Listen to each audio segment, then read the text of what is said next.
AI 그러면 엔비디아도 AI로 만든 거고 뭐 오라클도 AI로 본 거고 다 AI로 봤는데 AI가 이제는 대형주에서 이렇게 내년에는 지수 자체에 대해서 기대하기 좀 어렵겠지만 종목을 잘 골라야 된다. 그래서 이런 얘기 나왔죠. 네, 맞습니다. 사실 내년에도 지수 자체는 잘 갈 것이라는 이 월가의 의견이 있습니다.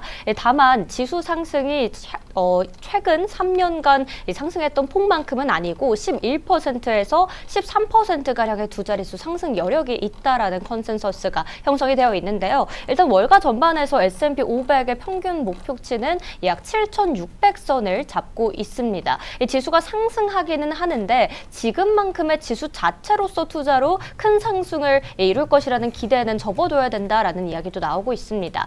이에 따라서 지수 상승이 아니라 종목 하나하나를 잘 가려서 강세장을 이어가야 된다라는 이야기가 들려오고 있는데요. 어떤 요소들이 이러한 종목 선별의 해를 만들 것인지 그 근거를 네 가지로 추려봤습니다. 먼저 첫 번째로 연준의 추가 완화 가능성이 지수와 종목 자체를 강세로 끌어올려줄 수 있다라는 의견 나오고 있습니다. 두 번째로는 트럼프의 재정 부양 정책이 그 요소로 꼽혔고요. 세 번째는 관세 리스크의 완화, 그리고 마지막으로는 AI 확산에 따른 생산성과 이익 성장이 꼽혔습니다. 하지만 과거 3년보다 그 상승률이 낮을 가능성이 꼽히는 이유는 이 4번에 있습니다. AI 확산에 따라서 생산성이 증대되고 이익이 성장되는 건 맞지만 이 AI 수혜주가 지금까지는 이 모든 종목단에서 AI가 조금이라도 묻어있기만 하면 상승을 했다면 이제는 정말 그 AI를 통해서 실적을 내고 있냐라는 거를 시장이 조금 더 깐깐한 눈높이에서 평가를 할 것이라는 이야기가 나오는 거죠. 따라서 전반적으로 지수가 상승하긴 하지만 이 모든 종목이 AI가 묻어있다고 상승하지 않고 기업 간에서 실적이 좋은 종목들만 크게 상승을 하고 그렇지 않은 종목단에서는 조금 올해보다 부진한 흐름이 이어질 것이다 라는 예측이 월가에서 나오고 있는 겁니다. 특히 이미 밸류에이션 부담이 AI 선에서 많이 쌓아 올라져 있는 상황이기 때문에 이 부분을 고려했을 때 이제 지수 전반의 ETF에 두고 투자했을 때는 지금처럼 큰 수익을 거두긴 어렵지 않을까라는 우려도 나오고 있는 상황인데요.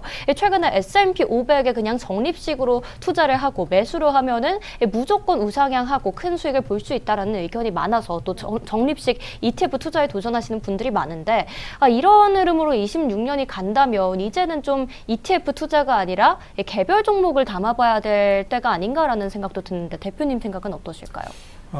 말씀을 드렸듯이 이제 지난 10월서부터 좀 시장의 색깔들이 좀 노테이션들이 좀 발생을 했다. 왜냐면 그동안의 시장을 갖다 견인했던 큰 가지 두 축은 첫 번째 통화정책장에서 9월 이후에 금리 인하, 그래서 유동성을 공급해줘 갖고 정책적인 측면에서 우호적 환경들이 조성됐던 거, 이런 부분들이 첫 번째 축이었고, 두 번째 같은 경우에는 AI에 관련돼 있던 어떤 실적 개선들이 계속적으로 나타났던 거죠. 근데 그동안까지는 9월 이전까지만 놓고 보더라도 AI로 방금 말씀하신 다 퉁쳤어요. 퉁쳐가지고 그냥 AI만 붙어버리면 포괄적으로 다 올라갔던 그런. 그래서 AI 그러면 엔비디아도 AI로 만든 거고 뭐 오라클도 AI로 본 거고 다 AI로 봤는데 이제 9월 이후서부터는 실질적으로 이제 양극화 차별화 현상들이 진화되는데 데이터 센터하고 클라우드 같은 경우에는 대규모 투자, 캐펙스 투자가 이루어지면서 이 캐펙스 투자가 단기적으로 바로 그냥 수익화되는 것들이 아니라 2년, 3년 뒤에 매출 및 수익화로 나타나다 보니까 이 공백 기간 동안에 이거에 대한 영업활동 현금으로 메꿔줄 수 있는 회사는 여전히 AI로 우리가 바라볼 수 있지만은 메꿔주지 못하고 있는 오라클, 그 다음에 일부 메타나 마이크로소프트 같은 경우에는 조금은 부진한 흐름, 구글 같은 경우에는 그걸 메꿀 수 있는 충분한 구독 경제의 어떤 상황들이 나타나니까 구글은 완전히 수직 계열화가 다 돼 있는 거죠. 그러니까 엔진서부터 시작해가지고 플랫폼까지 다 갖고 있는. 그래서 구글 같은 경우에는 AI 쪽으로 놓고 보는 거예요. 그래서 아까 뭐 제가 말씀드렸듯이 AI 데이터 센터하고 클라우드 쪽 같은 경우에는 매출 및 수익형이 2년 뒤에 나타나다 보니까 이런 것들에 대해서는 AI 쪽에서 부분적 버블, 이런 부분을 인식을 한 거고, 거기에 들어가고 있는 소재, 부품, 장비를 갖고 있는 우리가 얘기하는 엔비디아, 그 다음에 우리가 얘기하는 마이크로 테크놀로지, 뭐 이런 기업들 같은 경우에는 계속적으로 실적의 어떤 실적 기반의 성장들이 이루어지기 때문에 내년도도 굉장히 우호적이고, 앞서도 말씀드렸던 금리 인하의 환경, 금리 인하의 환경 같은 경우에는 실질적으로 테크주들도 있지만 중소형주들이 훨씬 더 또 영향권이 더 많이 들어가 있는 거고, 그리고 AI가 이제는 대형주에서 이렇게 양극화되면서 여기에 데이터 센터하고 클라우드 쪽에 관련되어 있는 장비 부품 소재들은 다 중소형 종목들이죠. 개별 종목들이죠. 그러니까 그게 개별 종목이라는 표현보다는 중소형 종목들이 그냥 깔려버리는 거거든요. 그럼 내년에 러셀 2000 지수가 더 좋을 거예요. 그래서 시장에서는 제가 계속적으로 말씀을 드렸듯이 그동안에 나스닥하고 S&P가 시장을 주도했다라고 네. 보면은 내년도 같은 경우에는 너셀 쪽하고 상대적으로 우리가 지금 이제 AI에 대한 버블 논쟁이 크다 보니까 금융주라든가 그 다음에 헬스케어 종목들 이런 종목들이 상대적으로 많이 들어가 있는 것들이 다우지수죠. 그래서 나스닥하고 S&P가 그동안에 1월서부터 2025년도 10월까지 견인해 네. 왔다고 치면 10월, 11월 때 같은 경우에는 실질적으로 S&P하고 다우가 시장을 주도하고 있는 가운데서 다시 요번 그 마이크론 테크놀로지 실적과 CPI가 갑자기 그냥 시장을 갖다가 그렇죠. 하면서 일부 이제 다시 또 지금 회복하고 약간 있는데.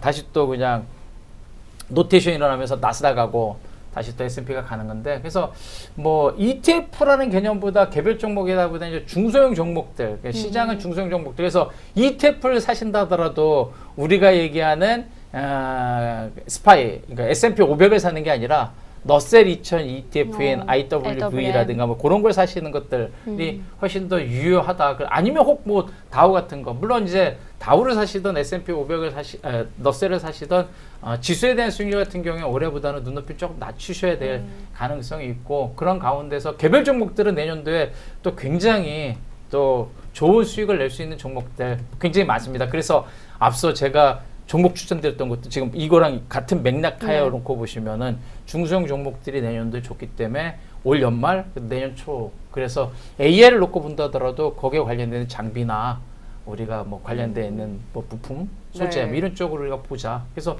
내년도는 지수도 나스닥이나 S&P보다는 다우와 너셀이라든가 러셀. 너셀. 네. 그 다음에 섹터를 놓고 봤을 경우에 IT 섹터보다는 IT에 관련되어 있는 부품 소재라든가 헬스케어라든가 금융, 그 다음에 일부 필수 소비재, 방어적 섹터들이 조금은 또 유리한 환경에 좀 놓여 있을 것 같습니다. 산타넬리가 정말 있냐 없냐? 실질적 산타넬리 있습니다. 확률값으로 봤을 경우에 대략적으로 한 80% 정도, 열에 한 8번 정도 산타넬리가 있었었고 연말경 12월 25일 다음서부터 1월 첫째 주 2번. 그러니까 전체적으로 보면 한 7일 정도 거래일 동안에 한 1.3% 정도 올랐습니다. 그래서 네. 과거에 어떤 데이터상으로는 그렇고 다만 이제 그러한 가운데서 올해 같은 경우에는 지금 노이즈들이 굉장히 통화정책적인 측면에서 AI 버블 논쟁들 뭐 이런 것들이 계속적으로 상충되다 보니까 앞서도 말씀드렸듯이 올해 이번 주 지수가 7,000에서 6,700까지 놓고 보고 약간은 저는 약보합 쪽으로 이제 약간 하방 쪽에 좀 힘이 있다라고 보여지는데 이번 주는 하방 쪽에 좀 힘이 있고 다음 주 같은 경우는 좀 상방 쪽에 좀 힘이 갈 가능성이 좀 있다. 그러니까 산타랠리는 있을 수 있다. 네. 그러니까 결론적으로 보면은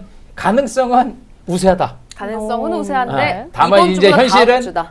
현실적으로 봤을 경우에는 지금 앞서도 계속 저기 했듯이 너무 지금 고평가돼 있고 그다음에 너무 랠리를 갖다가 너무 많이 왔다. 네. 그렇기 때문에 그 불확실성, 연준에 대한 불확실성이라든가 그다음에 더불어서 또 우리가 그 연말의 랠리 강도는 제한적일 가능성이 있다. 그래서 약한 슬라이틀리 어떤 오버하게 좀 갈 수 있다라고 그 보기 정도만 때문에 돼도 근데 저는 사실 참 아름다운 마무리가 되지 않을까 싶어요. 2025년. 그래서 제가 말씀드렸잖아요. 저는 개인적으로 올해 마무리를 한 6,950 정도에서 네. 6,900에서 6,950 정도에서 끝나지 않을까. 지금 6,830이거든요. 네. 그렇죠. 그래서 조금 하방 갔다가 이제 나머지 3, 4일 정도 하면서 한 6,900 정도에서 6,950 정도 수준으로 올해 마무리해야 내년도 7,700, 7,600 가야 또 두 자릿수 성장. 그렇죠. 뭐 이런 부분들이 하는데 올해 7,000까지 찍어버리면 내년도 7,700까지 가야 두 자리인데 네. 쉽지 않죠.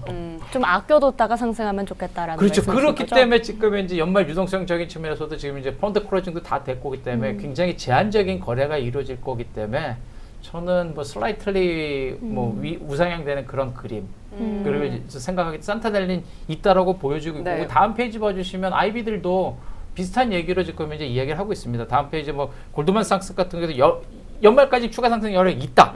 다만 연간 큰 상승을 갖다 올해 보여줬기 때문에 좀 제한적일 거다. 완만한 우상을 갈 거다라고 골드만삭스나 스타틀 같은 경우도 얘기하고 있고 에드워드 존스 전략가 같은 경우에도 최근 물가라든가 완화자 스탠스 이런 것들을 생각해 보면은 그린라이트의 어떤 산타랠리가 좀 있을 거다. 좀 완만하게 좀 올라갈 가능성이 있다. 다만 여기도 마찬가지로 AI 고평가 논란 또 수익성에 대한 어떤 회의론 네. 이런 것들이 그 산타 넬리 강도를 제한할 거다라는 네. 부분들. 그래서 넬리는 있지만은 뭐 제한된 어떤 산타 넬리 뭐 이렇게 지금 전망들을 하고 있습니다. 그래서 네. 여러분들 너무 불안해하지 마시고 뭐 지금 이제 거의 대부분 다 끝났기 때문에 아래로도 갈 힘도 굉장히 제한적이고 위로 또 올라갈 힘도 굉장히 제한적인 가운데에서 슬라이틀리 우상향되는 그러한 네. 연말을 갖다가 여러분들 맞이하셨으면 좋을 것 같아요.